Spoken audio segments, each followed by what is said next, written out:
একদিকে ঝুম বৃষ্টি নামছে আর একদিকে হচ্ছে বিভিন্ন ধরনের শাকসবজি দিয়ে খুদের খিচুড়ি রান্না করা হয়েছে আর সেটাই অনেক মজা করে খাওয়া হচ্ছিল। চলেন আপনাদের সঙ্গে এই ভিডিওটাই শেয়ার করি। হ্যালো এভরিওয়ান, আসসালামু আলাইকুম। কি অবস্থা সবার, কেমন আছেন? আশা করি সবাই অনেক অনেক ভালো আছেন। আলহামদুলিল্লাহ আমরা অনেক ভালো আছি। তো সকালবেলা ঘুম থেকে উঠে হচ্ছে প্রথমে রুটি খাওয়া হয়েছিল, রুটি বানানো হয়েছিল আর হচ্ছে আলু ভাজি করা হয়েছিল। তো আলবি হচ্ছে রুটি দিয়ে আলু ভাজি সে একা একাই খেয়েছিল। পরে হচ্ছে আমি আবার খাচ্ছিলাম, তো আবার একটা রুটি চাচ্ছিল, তাই ওকেও একটা রুটি দিলাম।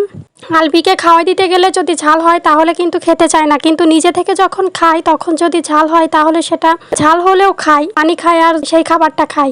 এই জন্য হচ্ছে আলবি যদি নিজে থেকে খেতে চায় তাহলে ওকে মানা করি না যে ও নিজে থেকেই খাক। আর নিজের হাতে খাওয়ার মাঝে অনেক তৃপ্তি পাওয়া যায়, যেটা অন্যের হাতে খেলে অতটা তৃপ্তি আসে না। আর এদিকে হচ্ছে যারাদের আসার কথা ছিল, তো যারারাও চলে আসছে।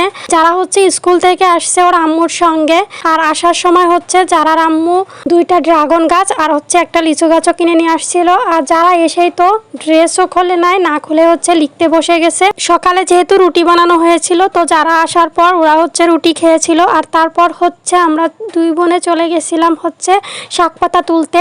তো আমাদের ঘরের পেছনে হচ্ছে অনেক কচু শাক আছে আর আম্মুর লাগানো হচ্ছে কুমড়ার শাক আছে। তো সেখান থেকে হচ্ছে শাক তুলতে গেছিলাম। তো শাক তুলতে যাওয়ার পর সেখানে হচ্ছে এই ফুলটা দেখতে পেলাম। তো ফুলটা দেখে অনেক ভালো লাগছিল। আর এই ধরনের ফুল আমাদের বাসায় আগে ছিল, এখন নাই। এই ফুলটা দেখে মনে হচ্ছিল যে গবরে পদ্ম ফুল ফোটার মতো। তো এদিকে হচ্ছে কচু শাক অনেকগুলোই তোলা হয়েছে আর তার সঙ্গে হচ্ছে কুমড়ার শাক তোলা হচ্ছিল। আর এখানে কুমড়ার শাক, চাল কুমড়ার শাক, সব রকমের শাকই আছে, তবে কুমড়ার শাকটা আমার একটু বেশি পছন্দ। তো আমার ছোট বোন হচ্ছে সব রকমের শাক তুলে নিচ্ছিল। আর এদিকে দেখতেই পাচ্ছেন আলভি আর হচ্ছে যারা দোলনায় দোল খাচ্ছে। তো অনেকগুলো শাক পাতা তুলে নিয়ে চলে আসছি। আনার পর ভাবি হচ্ছে সেগুলো ভালো করে কেটে পরিষ্কার করে নিয়েছে, তারপর ধুয়ে এখন হচ্ছে খিচুড়ি রান্না করবে। তো ভাবি হচ্ছে সবকিছু ভালো করে হাতে মাখিয়ে নিল, মাখিয়ে তারপর হচ্ছে খিচুড়ি বসিয়ে দিয়েছে চুলায়। তো এদিকে ভাবি হচ্ছে খিচুড়ি রান্না করতেছিল আর ভাইয়া আসছে। ভাইয়া আসার পর হচ্ছে আশফল পাড়তে চলে গেছে। আশফল পাড়া হয়েছে, কিছু আশফল হচ্ছে বেঁধে রাখা হয়েছিল, যেগুলো আমরা একটু দেরি করে পারবো এই জন্য রেখেছিলাম।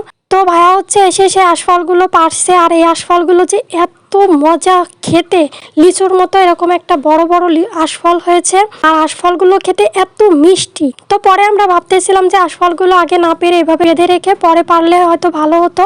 আসলে আশফলগুলো গাছে থাকতে হচ্ছে বাদুড়ে কাঠবিড়ালে সবকিছুতেই হচ্ছে খেয়ে যাচ্ছিল, এই জন্যই হচ্ছে তাড়াতাড়ি পেরে ফেলা। তো তারপর এদিকে হচ্ছে ভাবির খুদের খিচুড়ি রান্নাও শেষ আর এখন হচ্ছে আমরা খেতে বসছিলাম। তো দেখতেই পাচ্ছেন একদিকে হচ্ছে প্রচুর বৃষ্টি হচ্ছে আর একদিকে হচ্ছে আমরা সবাই মিলে এখানে বসে খুদের খিচুড়ি খাচ্ছি।